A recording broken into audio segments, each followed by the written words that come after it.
ఓం మహాగణాధిపతయే నమః. ఓం గురుభ్యో నమః. ఓం శ్రీమాత్రే నమః.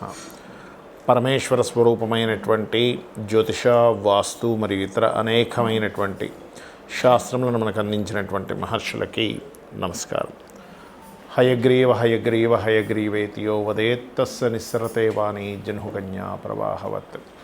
అరుణాం కరుణాతరంగితాక్షీం ధృతపాశాంకుశపుష్పబాణచాపాం అనిమాదిభిరావృతాం మయూకైః అహమిత్యేవ విభావయే భవానీం. శ్రీమాత్రే నమః. ప్రేక్షకులకి ఆ లలితాంబిక అమ్మవారి యొక్క అనుగ్రహం పరిపూర్ణంగా కలగాలని మనస్ఫూర్తిగా కోరుకుంటూ మనం ఈరోజు చెప్పుకోబోయేటువంటి టాపిక్ ఏమిటి అంటే బుధగ్రహము. ఒక్కొక్క గ్రహం గురించి మనం విశేషంగా చెప్పుకుంటూ ఉన్నాం.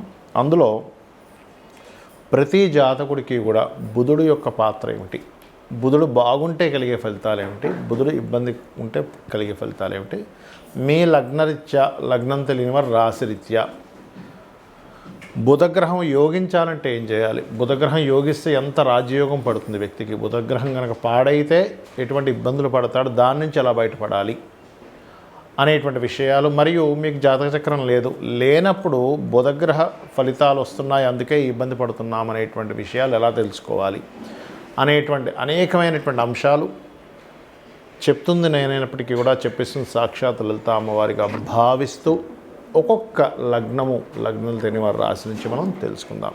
మిథున లగ్నము, మిథున రాశి. మిథునం వారికి సహజంగానే బుధుడు 1-4 అధిపతి. అంటే సహజంగానే మిథునం వారికి మంచి తెలివితేటల యోగం ఇస్తున్నాడు. ఇక్కడ లగ్నంలో ఉన్నాడు అనుకుంటే కనుక బుధుడు మంచి వర్కాలిక్ పర్సన్స్ అవుతారు వీళ్ళు. ఎందుకంటే లగ్నాధిపతి లగ్నంలో ఉన్న మంచి తెలివిగా పనిచేస్తారు, ఇంకా క్లియర్గా చెప్పాలంటే. బట్ వీళ్ళు మంచి గైడర్స్ కూడా అవుతారు, మంచి ప్లానింగ్స్ ఇచ్చే వాళ్ళు అవుతారు. బట్ ఇదే బుధుడు కనుక సెకండ్ హౌస్లో ఉంటే కనుక వీళ్ళు ఉన్న ప్రదేశంలో ఉంటే కంటే కూడా ఇతర ప్రదేశాలకు వెళ్ళడం ద్వారా లేదా కొంతమంది రాజకీయ నాయకుల పరిచయం ద్వారా వీళ్ళకి బాగా కలిసి వస్తుంది. బికాజ్ ఆఫ్ రాజ్యగ్రహాల సంబంధం ఏర్పడింది ఇక్కడ అనేది మనం అర్థం చేసుకోవాలి. బట్ ఇక్కడ 2వ స్థానంలో ఉన్నప్పుడు ఏమవుతుందంటే సర్వసాధారణంగా ఇక్కడ వీళ్ళకి తండ్రి గారి ఆస్తి మూలంగా కూడా వీళ్ళకి ధనయోగం అనేటువంటివి ఏర్పడతాయి. అదే 3లో ఉన్నాడు ఉదాహరణకి, అప్పుడు ఏం జరుగుతుందంటే వీళ్ళకి క్రియేటివ్, సహజంగానే రవిరాశులు ఏదైనా ప్లానెట్ ఉన్నప్పుడు క్రియేటివ్ మూలంగా వీళ్ళకి కలగడము అట్లాంటివి ఎక్కువగా ఉంటాయి. అంటే ఏదైనా అందానికి సంబంధించిన, క్రియేటివ్ సంబంధించిన వాటిలో బాగా కలిసి రావడం. బట్ ఎగ్జాల్టెడ్ పొజిషన్లో ఉన్నప్పుడు మాత్రం మంచి విద్యావంతులు అవుతారు వీళ్ళు. సహజంగానే అంటే వీళ్ళకి ఏంటంటే విద్యే వీళ్ళకి గొప్ప యోగాన్ని ఇస్తుంది. మనం అది ఫస్ట్ ఆఫ్ ఆల్ పట్టుకోవాలి. అంటే ఇంకా వీళ్ళు విద్య వేరేగా ఉంటారు, వీళ్ళే ఒక అంటే సరస్వతి పుత్రులు అంటుంటారు చేసారు, అలాంటి యోగం ఇస్తూ ఉంటారు. బట్ 5th హౌస్లో ఉన్నాడంటే మాత్రం వీళ్ళు ఎక్కువ సీక్రసీస్ మెయింటైన్ చేస్తారు. క్రియేటివిటీతో పాటు సీక్రసీస్ మెయింటైన్ చేయడము, హోమ్ లోన్స్ తొందరగా రావడం ఇట్లాంటివి ఏర్పడతాయి. 6th హౌస్లో ఉంటే మాత్రం శత్రుక్షేత్రం అవుతుంది. కాబట్టి బుధుడికి ఇక్కడ మీరు అర్థం చేసుకోవాల్సింది ఏంటంటే ఈ లగ్నానికి శుభుడే బుధుడు, అందులో ఎటువంటి డౌట్ లేదు. ఈ 6th హౌస్లో ఉన్నప్పుడు ఇంకా ధనయోగం కూడా బాగుంది వీళ్ళకి. అంటే సెకండ్ హౌస్లో ఒక మంచి ధనయోగ కాంబినేషన్ పడింది. అప్పుడు వీళ్ళు ఫైనాన్షియల్ రంగాల్లో, అకౌంట్స్ రంగాల్లో బాగా రాణిస్తారు. 7th హౌస్లో ఉన్నాడు ఇదే బుధుడు. అప్పుడు జరిగేటువంటి ఫలితాలు ఏమిటంటే ఇక్కడ కూడా 7th హౌస్లో ఉన్నప్పుడు కొంచెం సొసైటీని వీళ్ళ వాక్కుతో శాసించడం కానివ్వండి, అదేవిధంగా వీళ్ళ జీవిత భాగస్వామి కూడా ఏదైనా అంటే చూడండి, ఒక్కోసారి మనం అంటే జీవిత భాగస్వామి కూడా బాగా చదువుకున్న అమ్మాయి లేదా అబ్బాయి రావడం, వీళ్ళిద్దరికీ ఒక మంచి కాంబినేషన్స్ అంటే కమ్యూనికేషన్స్ బాగుండడం జరుగుతూ ఉంటుంది. బట్ ఇదంతా నేను చెప్పేదంతా ఒకటే గుర్తుపెట్టుకోండి, అక్కడ ఉండే ప్లానెట్ ఎలా ఉంది ఈజ్ మోస్ట్ ఇంపార్టెంట్. ఇదే 4th లార్డ్ ఆర్ లగ్నాధిపతి అష్టమంలో ఉన్నారు, రీసెర్చ్ ఓరియంటెడ్ బాగా కలిసి రావడం. 9లో ఉన్నారు, హైయర్ ఎడ్యుకేషన్లో బాగా కలిసి రావడం. అండ్ ఫాదర్కి సంబంధించిన ఏదైనా బిజినెస్, ఫాదర్కి సంబంధించిన ఏమైనా వీళ్ళు డీల్ చేయడం. 10th హౌస్లో ఉంటే మాత్రం లగ్నాధిపతి దశమంలో ఉంటే మాత్రం ఇక్కడ మాత్రం కొంత నీచ స్థానంలో పడ్డాడు. కాబట్టి ఇక్కడ నీచభంగ రాజయోగం అయిందా ఎలా ఉందని చూడాలి. లేనట్లయితే ఇక్కడ కెరియర్ విషయంలో ఇబ్బంది వస్తుంది.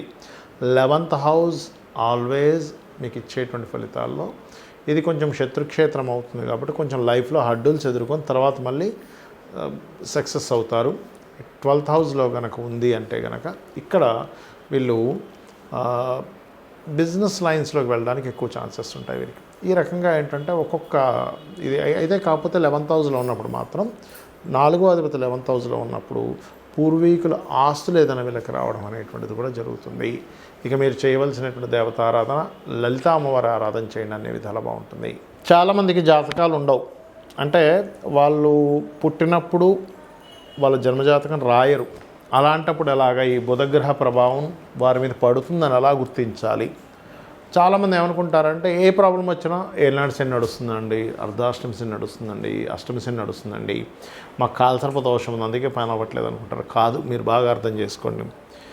మన మనిషి జీవితంలో ఒక హెల్త్ ఇష్యూ వచ్చిందంటే దానికి 1000 కారణాలు ఎలా ఉంటాయో, ఒక జాతకుడికి ఒక ఇబ్బంది వచ్చిందంటే దానికి ఈ 9 గ్రహాలు, 27 నక్షత్రాలు, ఈ 12 భావాల్లోనే మొత్తం దాగి ఉంటుంది. గుర్తుపెట్టుకోండి. అక్కడ నుంచే మనం ప్రాబ్లంకి ఐడెంటిఫై చేసి సొల్యూషన్ తీసుకురావచ్చు. ఒకటే గుర్తుపెట్టుకోండి, ఎక్కువ మిస్కమ్యూనికేషన్స్ అవుతున్నాయండి, బుధుడు కారణం. అంటే మీ జన్మజాతకంలో పాస్ట్ లైఫ్లో మీరు ఏదో మిస్కమ్యూనికేట్ చేశారు వేరే వాళ్ళతో, అది ఈ జన్మలో ఈ కర్మ రూపంలో వస్తుంది. లేదండి నేను ఎక్కువ అప్పుల పాలవుతున్నాడు, ఒక వ్యక్తి అప్పుల పాలవుతున్నారంటే 6వ స్థానాధిపతి పాడవడం, కానీ బుధుడు మెయిన్గా ఎక్కువ పాత్ర ఉంటుంది because of natural 6th lord కాబట్టి. మరొక విషయం ఏంటంటే చర్మ సంబంధించిన ఇబ్బందులు వస్తున్నాయి, నరాలకు సంబంధించిన ఇబ్బందులు వస్తున్నాయి, బంధువర్గం వాళ్ళ ద్వారానే ఎక్కువ ఇబ్బంది వస్తుంది, అంటే బుధుడే కారణం. అంటే బుధుడు కారణం అంటే ఇన్ సెన్స్ బుధుడే మేము ఇదేం పగబట్టి చేయట్లేదు ఆ పని. ఇక్కడ ఏంటంటే పాస్ట్ లైఫ్లో పోయిన జన్మలో వీళ్ళు కృత జన్మలో చేసినటువంటి బుధ సంబంధించిన కర్మ, అంటే బంధువర్గం వారినే మీరు ఇబ్బంది పెట్టారు, ఆ రూపంలో వస్తుంది. అది మీరు నేను అందరం సమానమే, కర్మకి ఎవ్వరూ కూడా తప్పించుకోలేరు కర్మని. అయితే ఇక్కడ మధ్యవర్తిత్వంగా ఉండడం, ఎవరో ఫ్రెండ్కి ఏదో మనీ కావాలంటే మీరెళ్ళి సంతకం పెట్టడం, ఇట్లాంటి వల్ల కూడా ఇరుక్కుంటాడు మనిషి ఈ బుధుడు యొక్క ప్రభావం ఎక్కువగా ఉన్నప్పుడు. అయితే ఒకటే గుర్తుపెట్టుకోవాలి, సరే తెలుసో తెలియకో పూర్వజన్మ కర్మలో అజ్ఞానంలోనో లేకపోతే ఆశతోనో ఒక తప్పు చేశాం.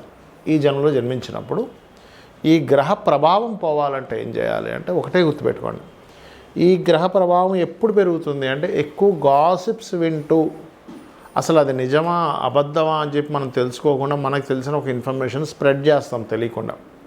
ఎవరో చెప్పారు, ఏమండి వాళ్ళిద్దరు ఇట్లా చేస్తున్నారు తెలుసా అని, అది నిజమా అబద్ధమా అసలు మనం ఏమీ తెలుసుకోం, అవునా అని చెప్పి నమ్మి ఇంకోటి చెప్తాం. అది చాలా పెద్ద దోషం. దాన్ని మించినటువంటి దోషం మరొకటి లేదు, గుర్తుపెట్టుకోండి. కానీ ఇదే బుధుడు బాగున్నాడు అనుకోండి, వ్యాపారంలో టాప్ పొజిషన్లోకి తీసుకెళ్తాడు. నేను